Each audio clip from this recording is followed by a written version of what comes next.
Okay, Navy vet out at the range with my 7x57 Mausers. One is Spanish Mauser from the Oviedo arsenal.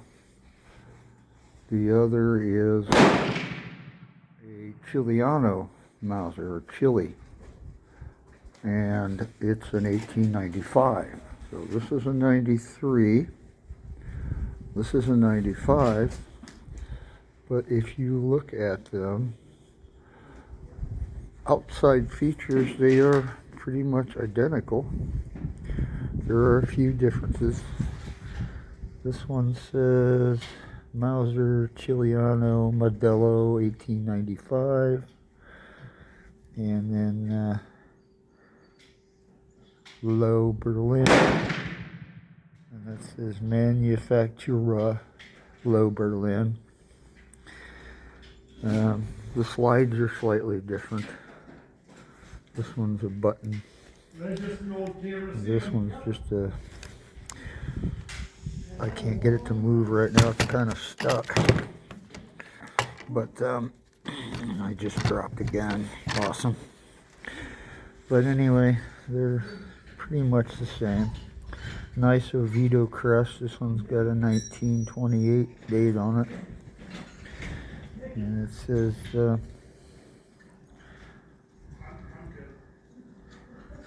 I can't read it. Anyway, you can see it. Really nice pronounced crest on the Spanish gun. I have seen a lot of Spanish guns, and this is the nicest crest I've seen yet.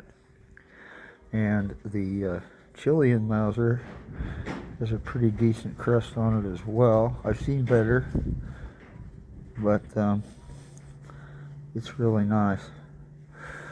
There are some differences in the bolts. They're almost identical, except now, bear with me, I'm going to put the phone down here. Let me just pause. If you look at them, this is the Chilean Mauser. You'll see that's round, but it's pretty much the same as this one. This is the Oviedo, but the Spanish gun has a flat, and you'll see there's a little bit of taper to round, and that's pretty much the only difference I can see. The safeties work the same, so that's the only difference I can see in all the Spanish guns I've seen at this old model 1916, and this one here, they have that little flat on the bolt face. It's another way to identify them. I do have some original bullets that were chambered for this gun, and it takes a long round-nosed bullet, which you can't find anymore unless you use cast. I have a little baggie of them. I didn't bring it. Maybe when I get home, I'll add it to the video. So what I have is a Spitzer bullet. It's called an SP. Oh, sorry.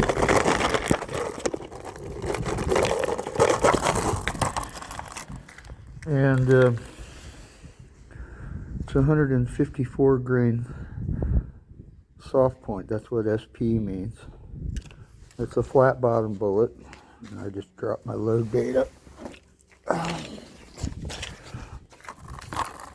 And these are my latest load right here. My original load was IMR 4320 at 35.5 grains.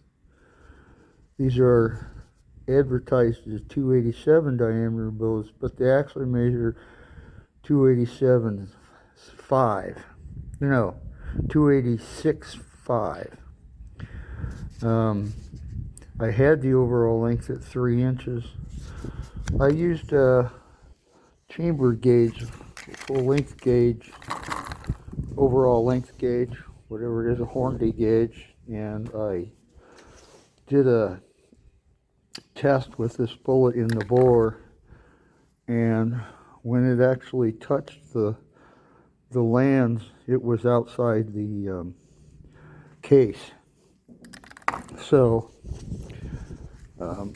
that's the difference between long round nose and these SPs. So there's a little jump between where the bullet sets and the lands in the barrel, which is not the ideal load for a gun. You'd like to be just off of the lands, maybe 10 thousandths.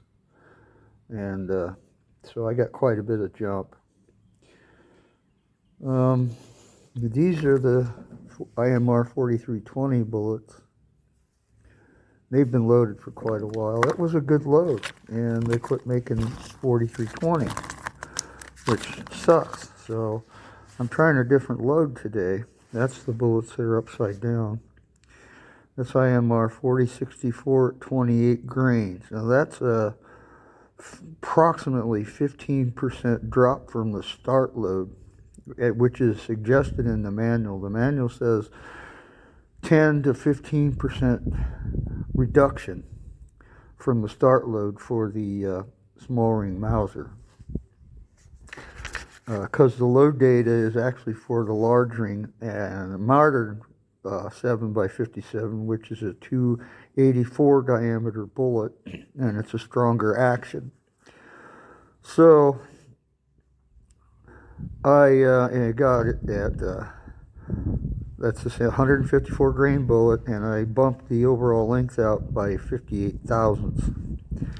So I don't know where this is gonna hit. I didn't set the chronograph up, but I know these bullets, they were okay. It wasn't a bad group. We're shooting 50 yards, so you know you're going to get a tighter group than you would at a longer range. So I wanted to try these today in both the guns and see how it does. All right, let's get started. Well, I'm going to start with the Chilean Mauser. Put 5 rounds in here. I have 2 targets down there, one on top of the other. In the past, I know they shoot high, so I'm going to aim for the bottom of the paper. That's a standard sheet of paper that come out of my printer that I print my targets on. And we'll see how it does. I think I'll use the bottom target for the Chileano and see how it does. I can say it's a very mild load, but it looks like it's enough to expand the case a little bit so it seals in the chamber. Okay. So I'm shooting low. Very mild load, which is good for this gun. I don't know where these are hitting. It's been a while since I've shot this one.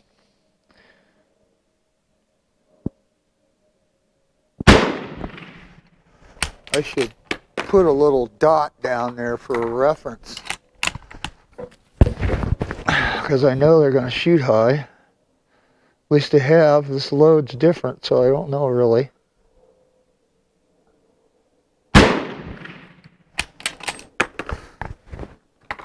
I use this powder in other things, but it's the first time I've used it in these long rifles.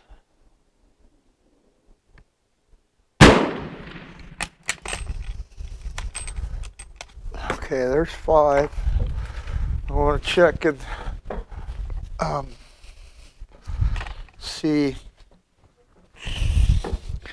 how we did.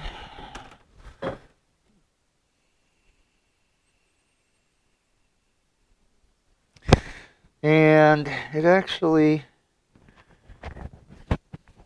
probably, you know, if I was to, okay, in my first rounds I was aiming at the paper, the very bottom of the paper target, and it's up probably about where it would be if I just went to the bottom circle of the target instead of bottom of the paper. So I'm going to do 5 more. Again, I think this group would tighten up if I used a longer bullet. I could try some hard cast, powder coated, so I can get a little more velocity with powder coated, and go with a longer round nose bullet. And I may do that. So now I'm going to aim for the bottom ring, the 6 o'clock position of the bottom target. Really like the trigger on this gun. Very light trigger pull. Recoil is exceptionally mild.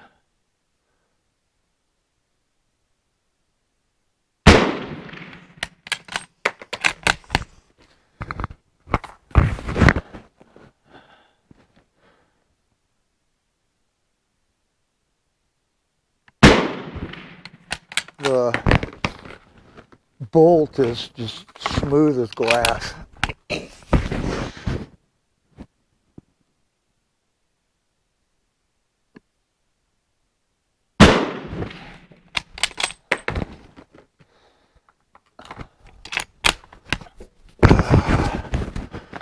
Okay. And this will be 5. Okay, that's 10 shots. I got 10 more I want to shoot in the Spanish gun. And you know what? That's a pretty good group for this old gun. Now, if I go out to 50 yards, it'd probably be all over the place. But I really think a lot of it has to do with the bullet. And the other thing is, these are very old firearms, and you know, there's some wear in there. These got really good appearance as far as the rifling goes, but I'm sure there's some wear in there. There's a lot of factors that influence the accuracy of your weapons, and with these older guns, you get what you get. So you try to get the best bore you can find, you know, with the nicest rifling you can find, and it does improve. And the other thing is your load. There's a lot of factors when you're working with these old guns and reloading.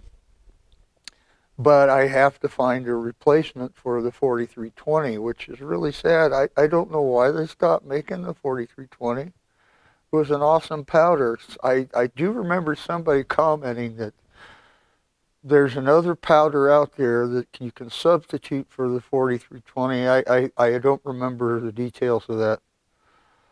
But I really don't understand why they stopped making the 4320. It was a very good powder. So now I want to grab the Spanish gun. And again, I'm amazed at the condition of these guns. They're just beautiful. Absolutely beautiful. Not all of them are like this. And these will be in my collection until, I don't know. I'm an old man now, so, you know, maybe I'll be gone and somebody in my family will get them, or they'll go up for auction. Who knows? Who knows? Or maybe I will decide to trade them. I don't know. Now the Spanish gun, again, is a really nice shape. The only thing that doesn't match, as you've probably seen in my other video, is the bolt, and that's not uncommon. Not uncommon at all. If you find one with a matching bolt, you've got something that's, in my opinion, has more value. But condition is a big factor when you're collecting milsurps, and if a lot of you that are into collecting have experience with the Spanish guns, a lot of them are just shot to heck because I think some of it had to do with the Spanish Civil War. Excuse me, I just got a shiver there. So I'm going to do the top target, and I'm just going to do the 6 o'clock position again, and see how it does.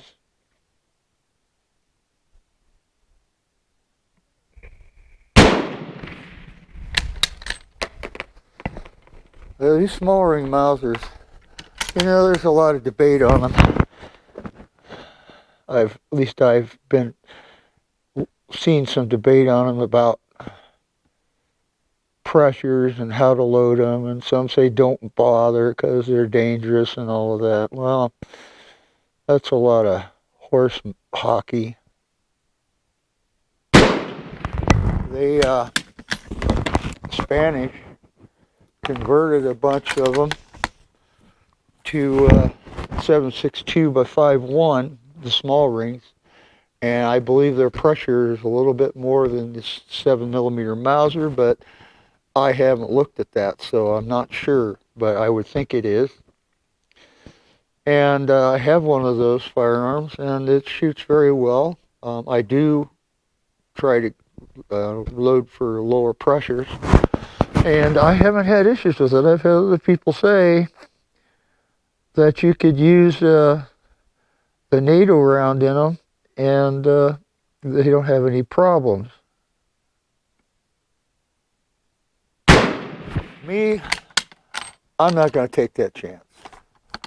I mean, you know, they were made for 7.62 by 5.1 NATO, but the issue is the bolt is a little weaker than the large ring, and the receiver, this part right here, is smaller in diameter. So there are some things to consider.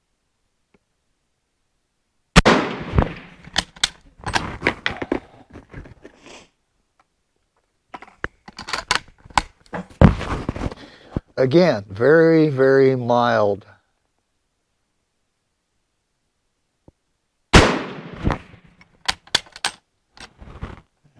I have fired hot loads in these, and you'll know it because the bolt will get sticky, and you'll know that it's too hot a load at that point, and you don't want to push it because you know, I don't want to destroy a beautiful old antique.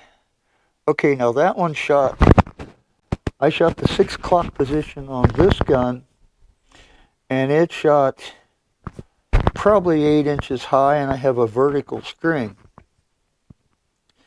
So I'm going to do my second shots with this one, aiming at the bottom of the paper instead of the 6 o'clock position on the target. Now, since I don't have a reference point, I'm kind of just guessing where the bottom of the paper is. Windage looks really good.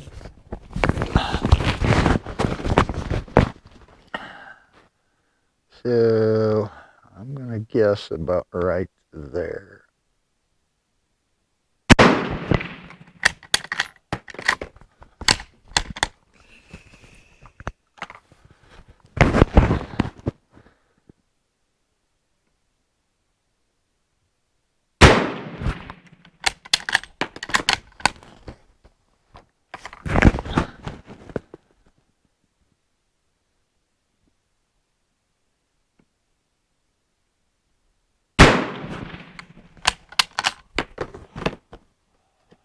Seven millimeters, a really nice round.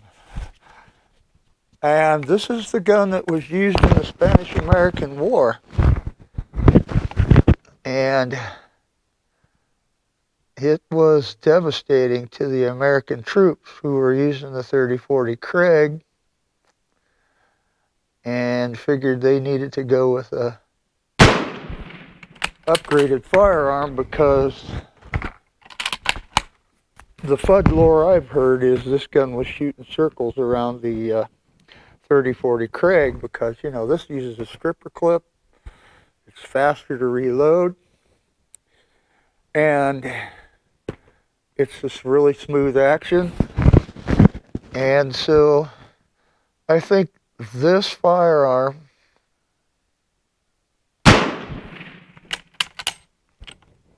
as I assume the story would go, is what made American military to decide they needed something better. So they more or less copied the Mauser with their model 1903 Springfield. And as most of you know, got sued by Germany, and we're actually paying royalties to Germany, I think, even during the First World War. But Germany won their lawsuit because there were patent violations because the 1903 is so close in design to the Mauser. Anyway, that's 10 shots with the Chilean and 10 shots with the Spanish gun. And we'll take you down range and we'll see how it did. Now, I've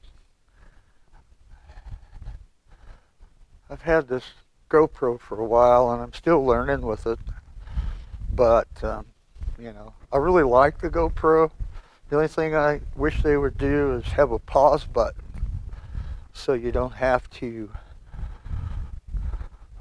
attach different videos together. It's not that difficult, but you know. Okay, so my first shots with the first round, with the first gun, was down here, and then because I was aiming here, so I brought it up to here, and then these are my next ones.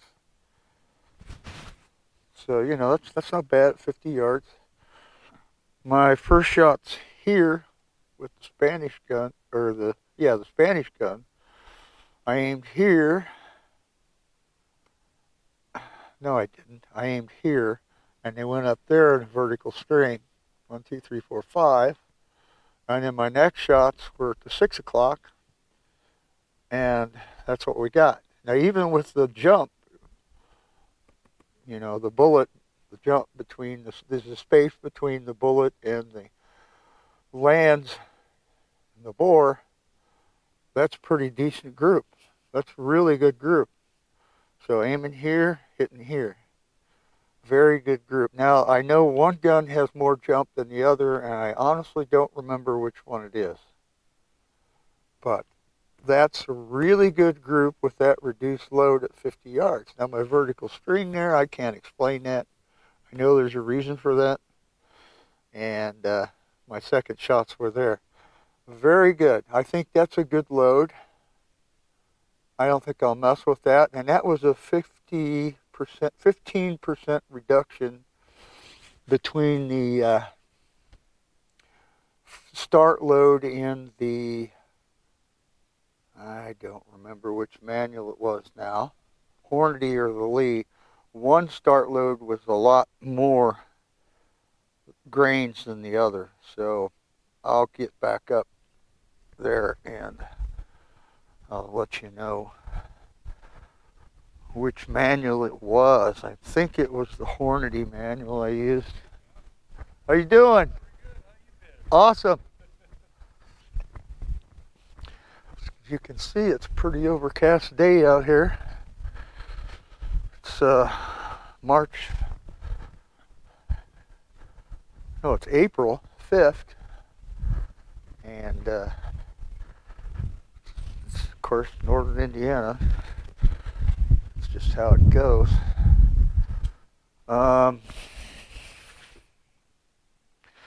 So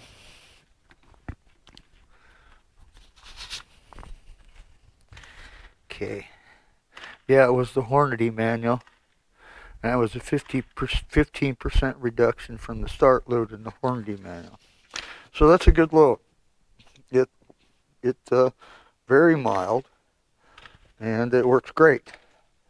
So I want to finish getting rid of these 4320s, IMR 4320 loads, because they're pretty old. I don't know what the date is on them, if I even put a date on here. No, I don't have a date on here. But they've been loaded for quite a while. So I'm going to get rid of this. I'm going to end this video. And I wish you all a blessed day. Okay.